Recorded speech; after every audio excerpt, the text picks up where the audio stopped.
Thinungei micham amasung security forces ka muknakre gari ama mai thakre maka taba pau ngaiminasi.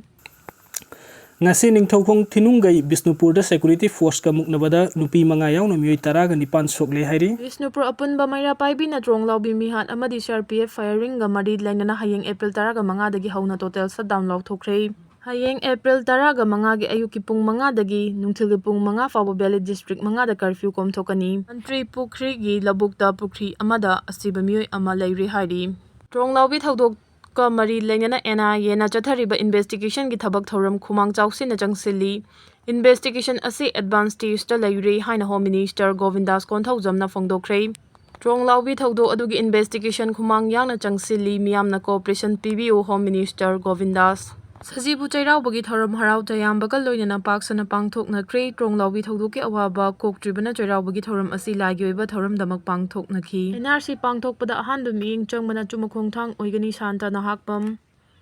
Lebasigi oina pangthokpa hauраklaba census 2027 gi manung chanba thabak sing Manipur gi oina de state asida mitop miyancha sing khandok tuna mayumda halan khinaba National Register of Citizen NRC chana halaba matungda pangthokadabani haibigi demand tarokliba tungan baluf taraga marigi convener santa nahakpamna NRC da hana miing changmana jumakhong thang oigani haina phongdokre.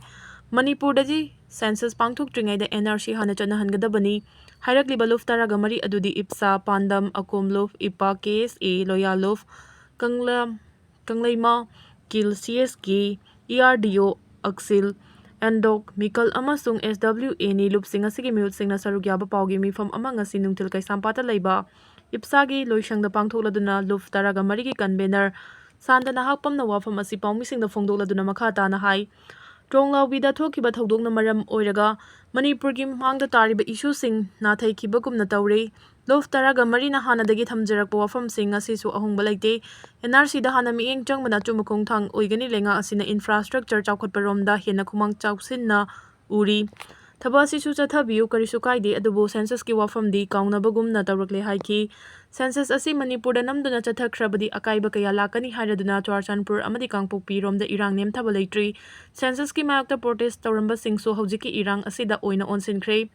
Adubo NRC asi yamna lumna lawgadabani NRC update tawduna census pangthokhrabadi thawong asina representation da chawna akaiba lakani. Loinana haujai relief camp sing da changjafam lawrakliba IDP sing asisu makhoigi address asi relief camp oina panduna MLA kharanadi election gi kudong chaba lawnaba honnaba yaure haibagi paw leire lengangna hojik miyam da yengliba miyeng asi karino haiba khangdri census ki matang da hakchina lawdaba gum tawri lenga ki oiba firef amata haiba leitri tronglawbi gi thaudok se gi damak ta miyamna lawriba kholaw sing taliba demand sing lengangna naina rubra haiba si su hangba yaba wahang oire luf taraga marina so hojik lengak ta hangingliba si mamangda CSO lup singa sanakiba wari singi thabak thoram sing hojik kada yorabagi census pangthok tringai gi mangoinana Manipur da NRC chotna halu masina trabadi luf taraga marina logi oiba mateng lawbuga loinana tawba yaba thabak sing tawragani haina pawmi sing da phongdokhi panba yabadi Manipur gi oina lakliba chahi singi September amadagi kuntra fawbada census ki thabak thoram sing pangthoklagani haibigi wafam lenga ki maikaidagi official oina phongdorakhrabani. Numit mangani gi manungda lengangna chumba puthokpiu puspakanta kuki gi CSO singna tronglawbi da bom kapsinna karisu khangjadriba angang ani leikidaba mamabuna soktuna lairibagi thawdo adu kuki na nate haiba wafam phongdorokpa thengnare masi kuki la lawba singna nate haiba yaroi karamba hidden agenda ama leibagi Manipur lengangna chumba puthokpa ngamdribano numit mangani gi manungda lengangna chumba puthokpiu haina Young Socio-Cultural Union YSCU gi Secretary Maistam Puspakanta na phongdokre Press Club ta YSCU amasung wahingbam laikai yumjaw lairembi apunma nupi Luf Development Association na sinduna ngasi pangthokiba pawgi mifam da wafam si phongtoladuna mahangna makhata na hai tronglawbi thaudokta bom kapsinduna tumliba angang ani hatkiba sina ahanba thaudok nate aroibo ohengadabani achumba puthongnaba honagadabani miyamgi ihau kankhalaknaba lengangna khak honaroidabani karisu khangjadriba angang ani leikidaba amadi mamabuna soal nambada pendraba miyamna kholaw kayaga loinana CRPF ki posta thomjinkhibadi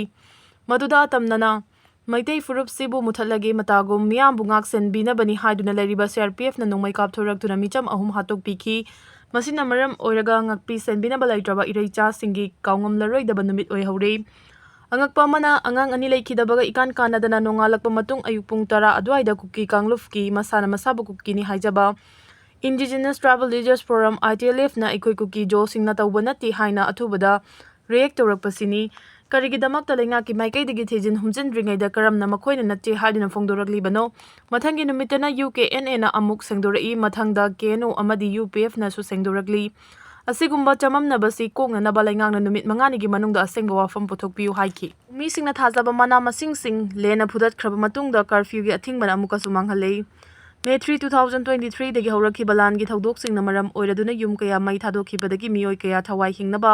ꯂꯥꯟꯖꯦꯜꯂꯛꯇꯨꯅ relief ꯀꯦꯝꯞꯇ ꯆꯪꯖꯐꯝ ꯂꯧꯔꯛꯂꯕꯁꯨ ꯍꯧꯖꯤꯛ ꯐꯥꯎꯕꯗ state ꯑꯃꯁꯨꯡ union ꯂꯩꯉꯥꯛꯅ ꯋꯥꯔꯣꯏꯁꯤꯟ ꯄꯨꯔꯛꯇꯕꯗꯒꯤ ꯂꯥꯟ ꯁꯣꯛꯅꯔꯤꯕ ꯃꯁꯦꯜ ꯆꯪꯅ ꯊꯣꯛꯅ ꯌꯥꯗꯅ ꯂꯩꯔꯛꯂꯕꯁꯨ ꯍꯤꯡꯅꯅꯕꯒꯤꯗꯃꯛ ꯆꯥꯗꯕꯗꯤ ꯌꯥꯗꯕꯅꯤꯅ ꯂꯧꯃꯤꯁꯤꯡꯅ ꯊꯋꯥꯏ ꯈꯨꯕꯥꯛꯇ ꯍꯥꯞꯇꯨꯅ ꯄꯨꯊꯣꯛꯆꯕ ꯃꯅꯥ-ꯃꯁꯤꯡ ꯃꯍꯩ-ꯃꯔꯣꯡꯁꯤꯡ ꯍꯟꯗꯛ ꯃꯃꯥꯡ ꯊꯥꯒꯤ 15ꯒꯤ ꯅꯨꯡꯊꯤꯜ ꯄꯨꯡ 2:30 ꯇꯥꯔꯛꯄꯗ ꯄꯥꯛ ꯁꯟꯅ ꯂꯦꯟ ꯑꯃꯁꯨꯡ ꯑꯀꯟꯕ ꯅꯨꯡꯁꯤꯠ ꯌꯥꯎꯕ ꯅꯣꯡꯅ ꯐꯨꯗꯠꯄꯗꯒꯤ ꯑꯃꯥꯡ-ꯑꯇꯥ ꯊꯣꯛꯍꯟꯈꯤꯕꯗ ꯉꯥꯏꯔꯤꯉꯩꯗ ꯊꯥ ꯑꯁꯤꯒꯤ 6 ꯑꯃꯁꯨꯡ 8ꯀꯤ ꯂꯣꯟꯅꯕ ꯑꯍꯤꯡꯗ ꯇ꯭ꯔꯣꯡꯂꯥꯎꯕꯤꯗ ꯄꯤꯛꯂꯤꯕ ꯑꯉꯥꯡ 2 ꯕꯣꯝ ꯀꯥꯞꯁꯤꯟꯗꯨꯅ ꯍꯥꯠꯈꯤꯕ ꯑꯃꯁꯨꯡ CRPFꯅ ꯅꯣꯡꯃꯩꯅ ꯀꯥꯞꯄꯗꯒꯤ ꯃꯤꯑꯣꯏ 3 ꯁꯤꯈꯤꯕ ꯊꯧꯗꯣꯛꯇꯒꯤ ꯀꯔꯐ꯭ꯌꯨꯒꯤ ꯑꯊꯤꯡꯕ ꯊꯝꯖꯤꯜꯂꯛꯄꯅ ꯑꯃꯨꯛꯀꯁꯨ ꯑꯋꯥ-ꯆꯩꯊꯦꯡ ꯄꯤꯔꯦ꯫ ꯊꯧꯗꯣꯛ ꯑꯗꯨꯒꯤ ꯏꯔꯥꯡ ꯂꯥꯛꯁꯤꯟꯅꯕ ꯂꯩꯉꯥꯛꯅ ꯅꯨꯃꯤꯠ ꯑꯗꯨꯒꯤ ꯅꯨꯃꯤꯗꯥꯡꯗꯒꯤ ꯃꯅꯤꯄꯨꯔꯒꯤ ꯇꯝꯄꯥꯛꯀꯤ ꯗꯤꯁꯇ꯭ꯔꯤꯛ 5ꯗ ꯀꯔꯐ꯭ꯌꯨ ꯊꯝꯈꯤ ꯑꯃꯗꯤ ꯃꯣꯕꯥꯏꯜ ꯏꯟꯇꯔꯅꯦꯠ ꯊꯤꯡꯖꯤꯟꯈꯤꯕꯗꯨ ꯉꯁꯤ ꯐꯥꯎꯕ ꯍꯥꯡꯗꯣꯛꯇ꯭ꯔꯤ꯫ ꯀꯔꯐ꯭ꯌꯨꯗꯤ ꯍꯧꯖꯤꯛ ꯄꯨꯡ ꯈꯔ ꯀꯣꯝꯊꯣꯔꯛꯂꯦ꯫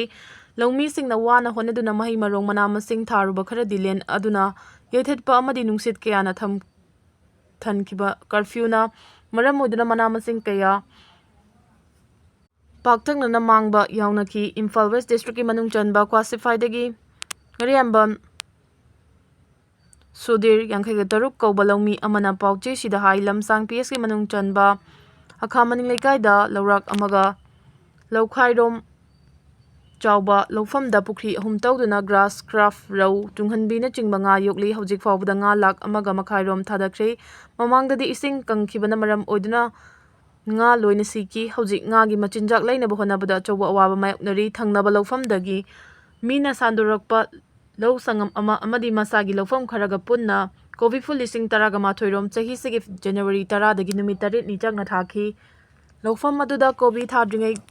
ꯇ꯭ꯔꯦꯛꯇꯔꯅ ꯂꯧꯑꯣꯟ 5-6 ꯂꯣꯝ ꯈꯣꯏꯈꯤ꯫ ꯂꯥꯏꯕꯛ ꯐꯕꯗꯤ ꯀꯣꯕꯤ ꯊꯥꯅꯕ ꯂꯧꯐꯝꯗꯨ ꯈꯣꯏꯕꯗ ꯁꯣꯁꯦꯜ ꯋꯥꯔꯀꯔ ꯑꯔꯥꯝꯕꯝ ꯀꯃꯔꯖꯤꯠꯅ ꯇ꯭ꯔꯦꯛꯇꯔ ꯄꯨꯊꯣꯛꯇꯨꯅ ꯃꯇꯦꯡ ꯄꯥꯡꯕꯤꯈꯤ꯫ ꯃꯍꯥꯛꯀꯤ ꯏꯃꯨꯡ ꯃꯅꯨꯡꯒꯤ ꯃꯤꯑꯣꯏꯁꯤꯡ ꯌꯥꯎꯅ ꯄꯨꯟꯅ ꯀꯣꯕꯤꯁꯤꯡꯗꯨ ꯊꯥꯔꯕ ꯃꯇꯨꯡꯗ ꯅꯨꯃꯤꯠ 52ꯅꯤꯗ ꯀꯣꯕꯤ ꯐꯨꯜ ꯑꯃꯗ KG 2.5-3 ꯐꯥꯎꯕ ꯂꯨꯝꯕ ꯌꯥꯎꯈꯤ꯫ ꯑꯗꯨꯝ ꯑꯣꯏꯅꯃꯛ ꯈꯪꯍꯧꯗꯅ ꯀꯔꯐ꯭ꯌꯨ ꯊꯝꯖꯤꯜꯂꯛꯄꯗꯒꯤ ꯀꯛꯊꯠꯂꯨꯔꯕ ꯀꯣꯕꯤ ꯀꯌꯥ ꯌꯣꯟꯐꯝ ꯂꯩꯇꯕꯗꯒꯤ ꯄꯠꯇꯨꯅ ꯃꯥꯡꯈꯤ꯫ ꯍꯥꯟꯅ KG ꯑꯃꯗ ꯂꯨꯄꯥ 10.5 ꯀꯨꯜ ꯌꯣꯜꯂꯝꯕꯗꯨ KGꯗ ꯂꯨꯄꯥ 10ꯗꯒꯤ 8 ꯐꯥꯎꯕ ꯌꯣꯟꯕ ꯌꯥꯎꯔꯦ꯫ ꯀꯣꯕꯤ ꯊꯥꯕꯁꯤꯗꯒꯤ ꯂꯨꯄꯥ ꯂꯥꯈ 2-3 ꯇꯥꯅꯕ ꯊꯧꯔꯥꯡ ꯇꯧꯔꯝꯕꯗꯨ ꯀꯔꯐ꯭ꯌꯨꯅ ꯀꯥꯏꯍꯟꯈ꯭ꯔꯦ꯫ ꯍꯧꯖꯤक ꯃꯈꯥ ꯇꯥꯅ ꯁꯦꯕꯣꯠ, ꯍꯪꯒꯥꯝ, ꯍꯋꯥꯏ ꯑꯁꯥꯡꯕꯤ, ꯀꯣꯂꯤ ꯍꯋꯥꯏ, ꯀꯥꯔꯣꯠꯅꯆꯤꯡꯕ ꯊꯥꯅꯕ ꯊꯧꯔꯥꯡ ꯇꯧꯔꯤ꯫ ꯈꯔꯗꯤ ꯊꯥꯕ ꯍꯧꯈ꯭ꯔꯦ꯫ ꯃꯁꯤꯗ ꯑꯔꯩꯕ ꯁꯦꯜ ꯄꯨꯊꯣꯛꯂꯒ ꯃꯁꯥꯒꯤ ꯂꯧꯐꯝꯗ ꯄꯨꯈ꯭ꯔꯤ ꯇꯧꯔꯒ ꯉꯥ ꯌꯣꯛꯄ ꯍꯧꯔꯛꯄꯒ ꯂꯣꯏꯅꯅ ꯃꯅꯥ-ꯃꯁꯤꯡ ꯊꯥꯕꯒꯤ ꯊꯕꯛꯁꯤ ꯆꯠꯊꯔꯛꯄꯅꯤ꯫ ꯃꯍꯥꯛꯀꯤ ꯋꯥꯈꯜꯂꯣꯟꯗꯤ ꯂꯝꯗꯝꯁꯤ ꯆꯤꯟꯖꯥꯛꯇ ꯃꯤꯄꯥꯜ ꯇꯥꯡꯗꯅꯕ ꯍꯣꯠꯅꯕꯅꯤ ꯍꯥꯏꯅ ꯐꯣꯡꯗꯣꯔꯛꯈꯤ꯫ ꯄꯥꯎꯅꯤꯡꯈꯣꯜꯗꯒꯤ ꯂꯧꯈꯠꯆꯔꯛꯀꯦ꯫ ꯁ꯭ꯇꯦꯠ ꯂꯩꯉꯥꯛꯅ ꯁꯦꯟꯇꯔ ꯂꯩꯉꯥꯛꯇ ꯇꯛꯁꯤꯟꯕ ꯇꯥꯏ꯫ ꯂꯝꯗꯝꯁꯤꯗ ꯀꯨꯀꯤ ꯃꯤꯂꯤꯇꯦꯟꯠꯁꯤꯡꯅ ꯇꯧꯅꯤꯡꯕ ꯇꯧꯕꯗ ꯃꯈꯣꯏꯕꯨ ꯂꯥꯛꯁꯤꯟꯕ ꯉꯝꯗꯕ ꯑꯁꯤ ꯂꯩꯉꯥꯛ ꯑꯃ ꯂꯩꯕꯒꯤ ꯋꯥꯍꯟꯊꯣꯛ ꯂꯩꯇꯕꯒ ꯃꯥꯟꯅꯔꯦ꯫ ꯍꯧꯈꯤꯕ ꯆꯍꯤ 2023ꯒꯤ May 3ꯗꯒꯤ ꯀꯨꯀꯤ ꯃꯤꯂꯤꯇꯦꯟꯠꯁꯤꯡꯅ ꯆꯠꯊꯔꯛꯂꯤꯕ ꯂꯥꯟ ꯑꯁꯤ ꯑꯁꯨꯛ ꯀꯨꯏꯔꯕ ꯐꯥꯎꯕ ꯂꯣꯏꯁꯤꯟꯕ ꯉꯝꯗꯅ ꯂꯩꯔꯤ꯫ ꯃꯃꯥꯡ ꯆꯍꯤ 2025ꯀꯤ February 18ꯗ ꯃꯅꯤꯄꯨꯔꯗ PR ꯊꯝꯈꯤ꯫ PR ꯂꯩꯔꯤꯉꯩ ꯃꯅꯨꯡꯗ ꯀꯨꯀꯤ ꯃꯤꯂꯤꯇꯦꯟꯠꯁꯤꯡꯅ ꯅꯣꯡꯃꯩ ꯀꯥꯞꯄꯗꯤ ꯈꯔ ꯂꯥꯠꯈꯤ꯫ ꯀꯨꯀꯤ ꯃꯤꯂꯤꯇꯦꯟꯠꯁꯤꯡꯅ ꯅꯣꯡꯃꯩ ꯀꯥꯞꯄ ꯂꯦꯞꯈ꯭ꯔꯦ, ꯁꯥꯟꯇꯤ ꯂꯥꯛꯄ ꯍꯧꯔꯦ ꯍꯥꯏꯗꯨꯅ ꯃꯤꯌꯥꯝ ꯍꯔꯥꯎꯅꯕ ꯈꯔꯗꯤ ꯐꯥꯎꯅꯈꯤ꯫ ꯑꯗꯨꯃꯛꯅ ꯁꯥꯟꯇꯤ ꯂꯩꯔꯕ꯭ꯔꯥ ꯍꯥꯏꯕꯗꯨꯗꯤ ꯑꯣꯏꯗꯦ꯫ ꯇꯝꯄꯥꯛꯀꯤ ꯃꯐꯝ ꯀꯌꯥꯗ ꯈꯨꯟꯗꯥꯔꯤꯕ ꯃꯩꯇꯩ ꯍꯥꯏꯕ ꯐꯨꯔꯨꯞꯀꯤ ꯃꯤꯑꯣꯏ ꯑꯃꯠꯇ ꯅꯦꯁꯅꯦꯜ ꯍꯥꯏꯋꯦ ꯂꯝꯕꯤ ꯆꯠꯄ ꯌꯥꯗꯅ ꯍꯧꯖꯤꯛ ꯐꯥꯎꯕ ꯂꯩꯔꯤ꯫ ꯑꯃꯔꯣꯝꯗꯅ ꯃꯤꯇꯩ CSOꯁꯤꯡꯅꯗꯤ ꯀꯨꯀꯤꯅ ꯇꯝꯄꯥꯛꯇ ꯂꯥꯛꯄꯗ ꯑꯄꯟꯕ ꯑꯃꯠꯇ ꯄꯤꯗꯦ ꯍꯥꯏꯅꯁꯨ ꯂꯥꯎꯊꯣꯛꯈ꯭ꯔꯦ꯫ ꯀꯨꯀꯤ MLA ꯑꯃ ꯍꯥꯏꯕꯗꯤ ꯆꯨꯔꯆꯥꯟꯄꯨꯔ ACꯗꯒꯤ ꯀꯥꯔꯛꯄ MLA ꯈꯧꯇꯦ ꯃꯁꯥꯃꯛ ꯒꯚꯔꯅꯔ ꯂꯣꯛ ꯚꯕꯟꯗ ꯂꯥꯛꯇꯨꯅ ꯆꯤꯐ ꯃꯤꯅꯤꯁꯇꯔ ꯌꯨꯝꯅꯥꯝ ꯈꯦꯝꯆꯥꯟꯒꯤ ꯋꯥꯁꯛ ꯂꯧꯕꯗ ꯁꯔꯨꯛ ꯌꯥꯈꯤ꯫ ꯃꯤꯇꯩ ꯑꯃꯠꯇꯅ ꯀꯔꯤꯁꯨ ꯇꯧꯗꯦ꯫ ꯀꯨꯀꯤꯁꯤꯡꯅ ꯇꯝꯄꯥꯛꯇ ꯂꯥꯛꯄꯗꯤ ꯌꯥꯔꯒ ꯃꯤꯇꯩꯅ ꯀꯨꯀꯤ ꯇꯥꯕ ꯃꯐꯝꯁꯤꯡ ꯐꯥꯎꯗꯨꯅ ꯅꯦꯁꯅꯦꯜ ꯍꯥꯏꯋꯦꯁꯤꯡ ꯂꯥꯟꯗꯨꯅ ꯆꯠꯄꯗꯤ ꯌꯥꯗꯦ꯫ ꯃꯁꯤꯒꯤ ꯋꯥꯍꯟꯊꯣꯛꯁꯤꯅ ꯀꯝꯗꯧꯕꯅꯣ ꯈꯪꯗꯦ꯫ ꯍꯧꯖꯤꯛ ꯃꯅꯤꯄꯨꯔꯗ ꯃꯤꯌꯥꯝꯒꯤ ꯃꯤꯍꯨꯠꯅ ꯁꯦꯝꯕ ꯂꯩꯉꯥꯛ ꯂꯩꯔꯦ꯫ ꯂꯩꯉꯥꯛ ꯑꯁꯤ ꯍꯦꯛ ꯂꯥꯛꯄꯒ ꯑꯅꯧꯕ ꯀꯨꯀꯤ ꯃꯤꯂꯤꯇꯦꯟꯠꯁꯤꯡꯒꯤ ꯂꯥꯟ ꯍꯧꯔꯛꯂꯦ꯫ ꯉꯔꯥꯡꯃꯛ ꯃꯣꯏꯔꯥꯡꯒꯤ ꯇ꯭ꯔꯣꯡꯂꯥꯎꯕꯤꯗ ꯅꯨꯡꯉꯥꯏꯅ ꯃꯌꯨꯝꯗ ꯇꯨꯡꯈꯨꯟ ꯇꯥꯟꯗꯨꯅ ꯂꯩꯖꯔꯤꯕ ꯌꯨꯝꯗ ꯁꯛꯇꯤ ꯂꯩꯔꯕ ꯕꯣꯝ ꯀꯥꯞꯁꯤꯟꯗꯨꯅ ꯃꯤꯁꯤ ꯃꯤꯅꯥ ꯊꯣꯛꯍꯟꯕꯒꯤ ꯊꯧꯗꯣꯛ ꯊꯣꯛꯍꯟꯈ꯭ꯔꯦ꯫ ꯃꯁꯤ ꯄꯨꯝꯅꯃꯛ ꯂꯩꯉꯥꯛ ꯄꯥꯏꯔꯤꯕꯁꯤꯡꯒꯤ ꯗꯥꯏꯇ ꯑꯣꯏꯐꯝ ꯊꯣꯛꯏ꯫ ꯏꯔꯥꯡ ꯂꯩꯕ ꯃꯐꯝꯁꯤꯡꯗꯗꯤ ꯁꯦꯀ꯭ꯌꯨꯔꯤꯇꯤ ꯃꯇꯤꯛ ꯆꯥꯅ ꯊꯝꯕ ꯃꯊꯧ ꯇꯥꯏ꯫ ꯑꯗꯨꯕꯨ ꯃꯤꯌꯥꯝꯕꯨ ꯉꯥꯛꯄꯤ ꯁꯦꯟꯕꯤꯒꯗꯕ ꯁꯦꯟꯇ꯭ꯔꯦꯜ ꯐꯣꯔꯁꯁꯤꯡꯅ ꯀꯨꯀꯤꯁꯤꯡꯅ ꯇꯧꯅꯤꯡꯕ ꯇꯧꯕꯗ ꯌꯦꯡꯗꯨꯅ ꯂꯩꯕꯒꯤ ꯃꯃꯤ ꯑꯃ ꯇꯥꯔꯤꯕꯁꯤ ꯇꯥꯍꯟꯗ꯭ꯔꯕꯗꯤ ꯌꯥꯝꯅ ꯐꯒꯅꯤ꯫ ꯀꯨꯀꯤ ꯃꯤꯂꯤꯇꯦꯟꯠꯁꯤꯡꯒꯤ ꯀꯥ ꯍꯦꯟꯕ ꯊꯧꯑꯣꯡꯁꯤꯡ ꯑꯁꯤ ꯄꯦꯟꯅꯤꯡꯉꯥꯏ ꯑꯣꯏꯗꯦ꯫ ꯁ꯭ꯇꯦꯠ ꯂꯩꯉꯥꯛꯅ ꯁꯦꯟꯇꯔ ꯂꯩꯉꯥꯛꯇ ꯂꯧꯈꯠꯐꯝ ꯊꯣꯛꯄ ꯑꯦꯛꯁꯟ ꯂꯧꯈꯠꯅꯕ ꯇꯛꯅꯕꯒꯤ ꯃꯊꯧ ꯇꯥꯏ ꯍꯥꯏꯅꯤꯡꯉꯤ꯫